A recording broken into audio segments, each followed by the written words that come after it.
Podríamos estar dándole vueltas a las diferencias que hay dentro de las distintas familias farmacológicas en los antibióticos. Que si betalactámicos, carbapenems, aminopenicilinas, macrólidos, aminoglucósidos.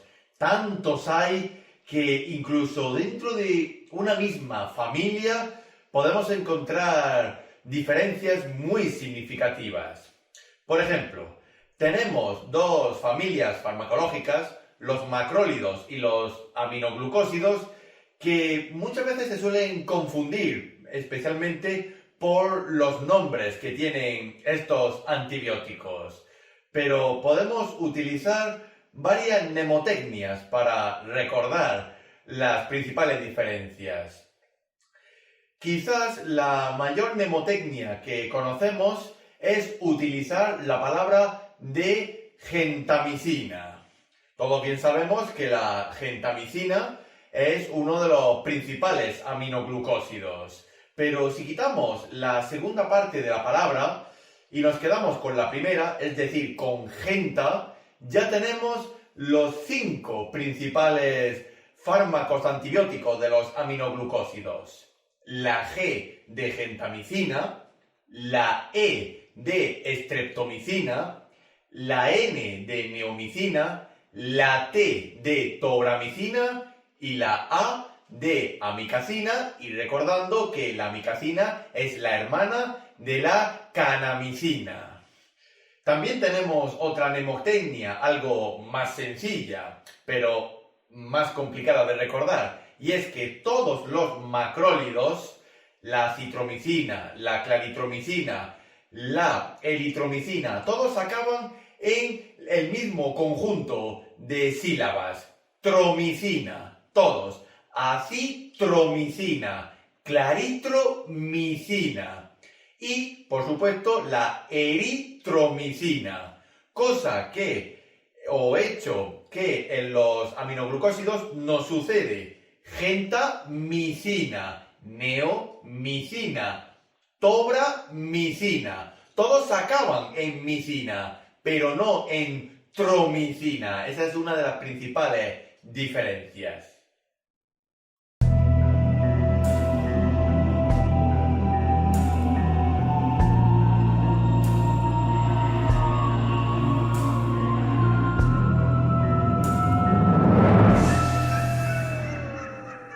La tobramicina es un fármaco que se engloba dentro de la familia de los antibióticos y, con más exactitud, se incluye en el grupo de los aminoglucósidos, junto con otros semejantes como la amicacina, la canamicina, la gentamicina, la streptomicina, la neomicina y muchísimos más.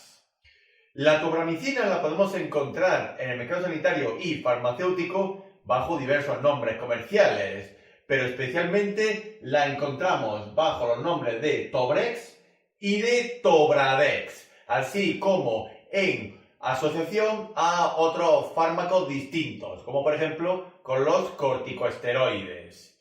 Y aquí podemos observar la estructura y conformación química de la tobramicina, donde vemos una especial similitud al resto de todos los fármacos de su familia, de los aminoglucósidos, la presencia de anillos de tipo aminoazúcares, los cuales están unidos mediante enlaces de tipo glucosídicos o glucídicos. Y también decir que estructuralmente, la tobramicina es idéntica a la canamicina, pero con la diferencia de que a la canamicina le quitamos un grupo amino y le ponemos 2 grupos hidroxilo en sustitución, lo cual ya nos da el cambio de la canamicina a la propia tobramicina en sí. Y esta, la tobramicina, posee en su núcleo estructural 3 grupos de tipo aminoazúcares.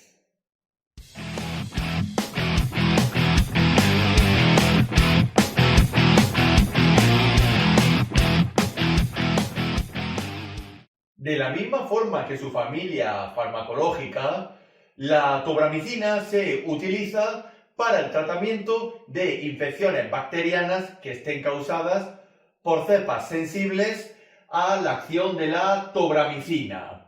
Y también tenemos que hacer una mención especial a que la tobramicina es el antibiótico más utilizado en los ámbitos sensoriales.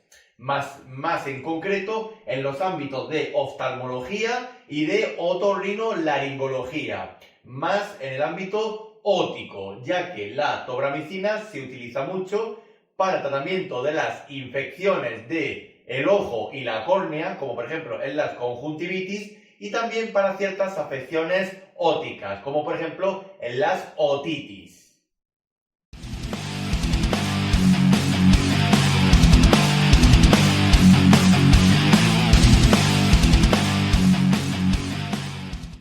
Siguiendo la misma línea de los aminoglucósidos, la tobramicina no se utiliza en la propia alergia en sí a la molécula central, al núcleo común de todos los aminoglucósidos, es decir, una alergia a los grupos funcionales de los aminociclitoles y los aminoazúcares.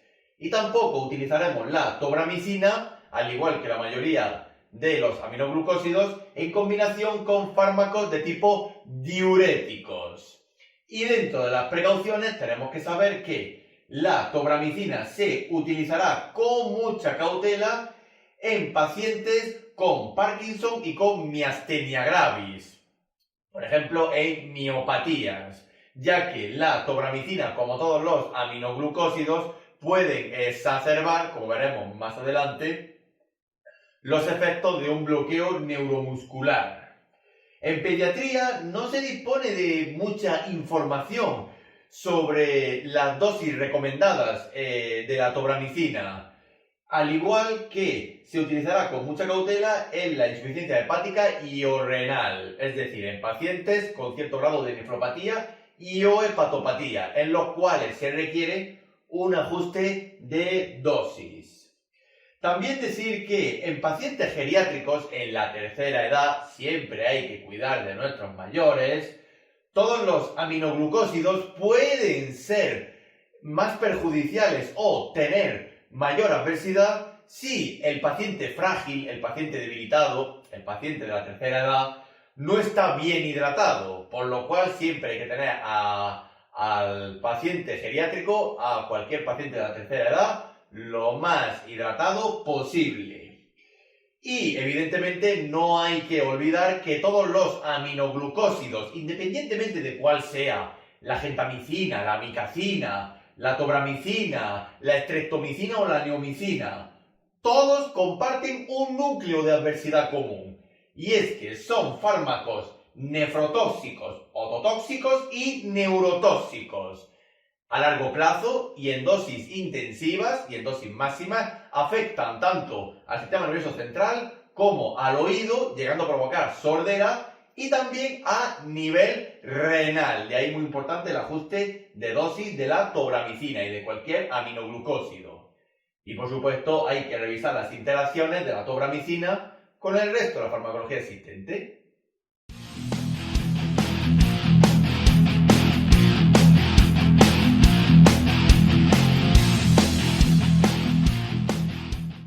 El mecanismo de acción de la tobramicina es absolutamente idéntico al de su familia antibiótica. Los aminoglucósidos, sea la gentamicina, la neomicina, la canamicina, la amicacina, la estreptomicina, la que sea.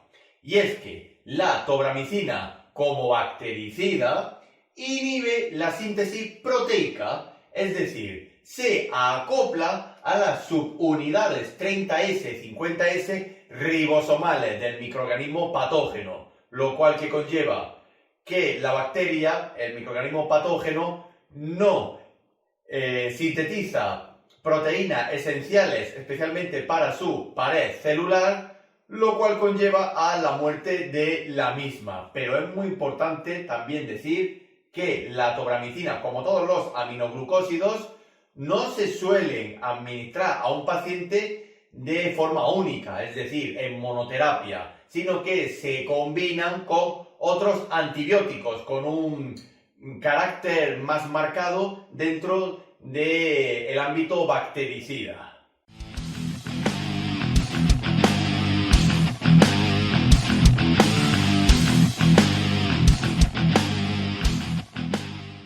Las vías de administración más usuales de la tobramicina son bastante variadas y diversas, ya que actualmente la tobramicina es uno de los antibióticos aminoglucósidos junto con la gentamicina que más se utiliza para el tratamiento de las infecciones por cepas sensibles a la acción de estos dos antibióticos aminoglucósidos. Por lo cual, la tobramicina la podemos encontrar para su administración por vía parenteral, tanto intravenosa periférica y o central, como también de forma intramuscular, para afecciones urgentes o graves o dosis iniciales de ataque. También podemos encontrar la tobramicina, ya que se utiliza mucho en los ámbitos de oftalmología y de otorrino, para la vía de tipo colirios o de gotas. Por ejemplo, para su esparcimiento por la córnea y por la superficie del ojo, así como para la introducción y succión por parte del oído. Y también tenemos la vía nebulizada, la cual se utiliza mucho en los ámbitos pediátricos, por ejemplo, para el tratamiento de infecciones bacterianas leves o moderadas que estén causadas por bacterias sensibles a la tobramicina.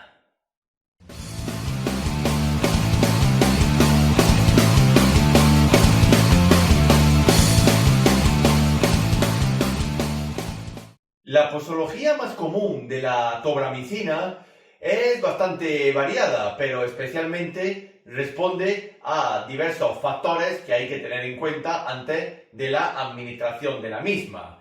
Saber la infección que tiene el paciente, si esta infección está causada por bacterias que son sensibles a la tobramicina, las presentaciones físicas que tenemos de la misma y, por supuesto, el estado del paciente. Por ejemplo, si utilizamos la tobramicina por vía intravenosa o vía intramuscular, es decir, por vía parenteral, podemos utilizar un rango de dosis de 3 miligramos por kilogramo diarios o fraccionar las dosis a 1 miligramo por kilogramo cada 8 horas aproximadamente. Para el tratamiento de neumonías en adultos se utilizan dosis máximas de 8 miligramos por kilogramo diarios, fraccionando esta dosis si es recomendable. Y también para las infecciones del tracto urinario, para las itus y las cistitis, se pueden utilizar dosis de 2 miligramos por kilogramo diario, incluso en dosis única.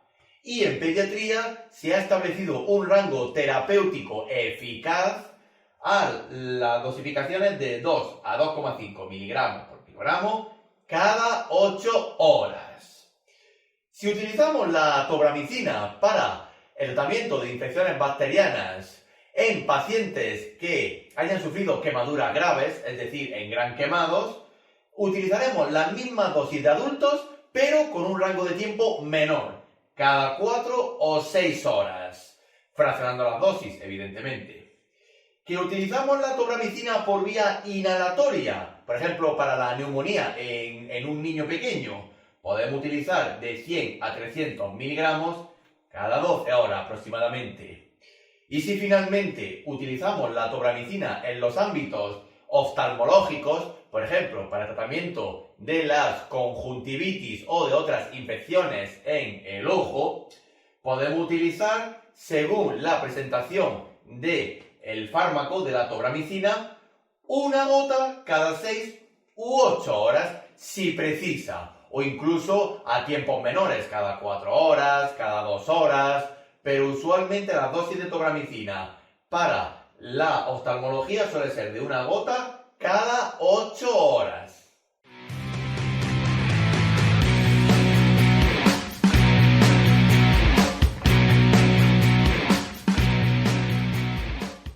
Dentro de la compatibilidad e incompatibilidad de la tobramicina con el resto de la farmacología existente, deberemos de realizar una exhaustiva revisión bibliográfica, ya que hay muchos fármacos y sustancias que se pueden mezclar a la vez, tanto en la disolución como en terapia ENI con la tobramicina. Y por el contrario, la tobramicina inactiva a otras familias antibióticas, como por ejemplo los betalactámicos y las tetraciclinas y derivados de estas últimas. Y dentro de las interacciones tenemos que saber que la tobramicina tiene interacción positiva, sinergia y potenciación de los efectos terapéuticos y mutuos si se combina con sustancias de tipo halogenadas, por ejemplo, anestésicos halogenados, el halotano, el isoflurano, el sevoflurano, con bloqueadores neuromusculares, sean despolarizantes o no despolarizantes, lo cual conllevaría a una parálisis de la placa neuromotora, con sales metálicas, como por ejemplo las sales de zinc o las sales de hierro, y por supuesto con los antibióticos, especialmente con su propia familia, con los aminoglucósidos.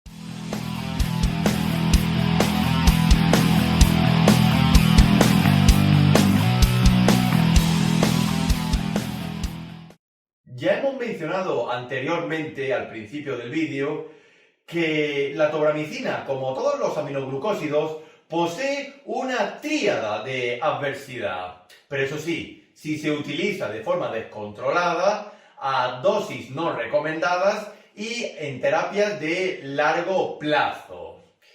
Tenemos que tener en cuenta que la tobramicina tiene un poder tóxico a nivel óptico, es decir, a nivel del oído, a nivel nefrológico, a nivel de los riñones, y a nivel neurológico, del sistema nervioso central. Y también recientemente se ha descubierto que también tiene la tobramicina, al igual que todos los aminoglucósidos, un potencial adverso a nivel hepático, a nivel del hígado.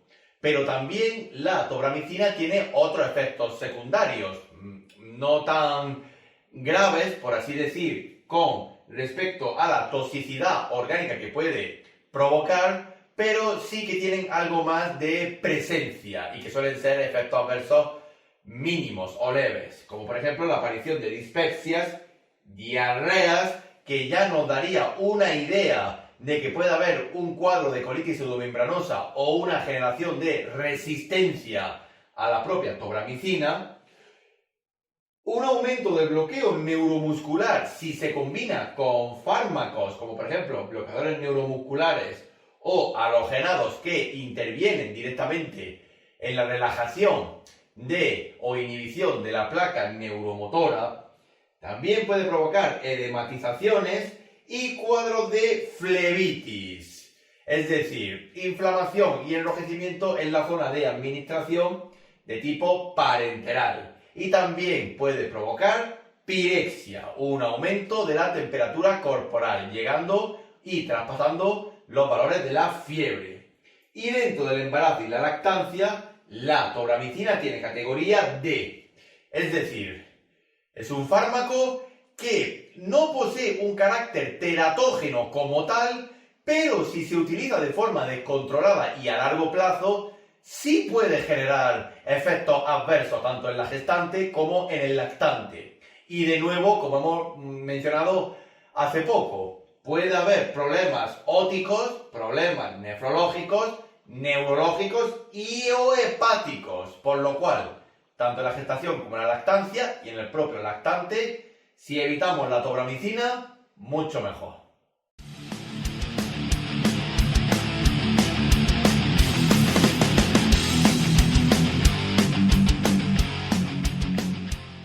Finalmente, tenemos que decir que la tobramicina, casi al igual que todos los aminoglucósidos, es un fármaco dializable. Se elimina por las técnicas continuas y actuales de reemplazo renal.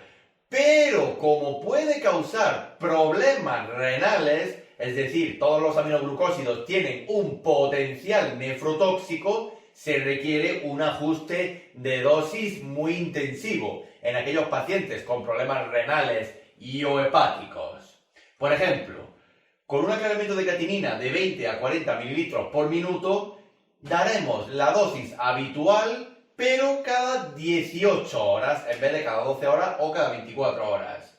Que tiene, por ejemplo, un alto grado de nefropatía, con un aclaramiento de creatinina de 10 a 20 mililitros por minuto. Dosis diarias, mínimas pero diarias. Y si finalmente el paciente tiene un gran daño renal, con un aclaramiento de creatinina menor de 10 mililitros por minuto, la dosis será incluso hasta 2 o 3 días, cada 48 o 72 horas. Decir que la tobramicina, por orden alfabético, es el último fármaco que pertenece a la familia de los aminoglucósidos, teniendo la amicacina, la canamicina, la gentamicina, la neomicina, la estreptomicina y finalmente la tobramicina. Todos los aminoglucósidos, absolutamente todos, tienen un potencial ototóxico, nefrotóxico y neurotóxico. Así que en cualquier paciente que tenga problemas de oído o de audición, problemas renales y problemas nerviosos, especialmente encefálicos, la tobramicina mejor no utilizarla. Y por supuesto también decir que la tobramicina, como se utiliza mucho en los ámbitos de oftalmología, la podemos encontrar bajo múltiples presentaciones farmacéuticas. Pueden ser parenterales, nebulizadas para el ámbito de pediatría y también por vía de colirios o gotas para el ojo y el oído.